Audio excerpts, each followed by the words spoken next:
السلام علیکم ورحمۃ اللہ وبرکاتہ نحمده ونصلی علی رسولہ الکریم اما بعد۔ آج کا سبق سن لیجئے۔ آج کے سبق کی سرخی ہے نماز سے دوستی کیجئے، پارٹ نمبر 88۔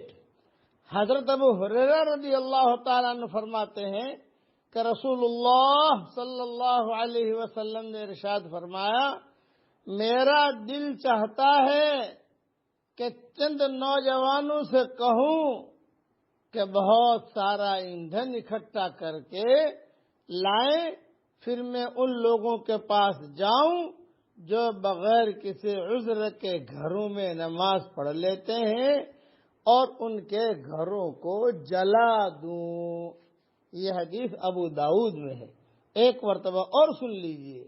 رسول اللہ صلی اللہ علیہ وسلم نے ارشاد فرمایا، میرا دل چاہتا ہے کہ چند نوجوانوں سے کہوں کہ بہت سارا ایندھن اکٹھا کر کے لائیں، پھر میں ان لوگوں کے پاس جاؤں جو بغیر کسی عذر کے گھروں میں نماز پڑھ لیتے ہیں اور ان کے گھروں کو جلا دوں۔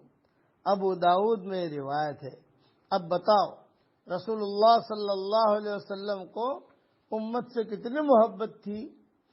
ایک ایک فرد کو جنت میں لے جانا چاہتے تھے، تمنا تھی، دعائیں مانگتے تھے، درخواست کرتے تھے، ہر فرض نماز کے بعد امت کے لیے مغفرت کی دعا کرتے تھے، لیکن نماز چھوڑنے کے بارے میں برداشت نہیں کیا کہ نہ بھائی گھروں میں کیوں پڑھنا بغیر کسی وجہ کے، مسجد بنائی ہے، مسجد میں جاؤ، جماعت کے ساتھ نماز پڑھو۔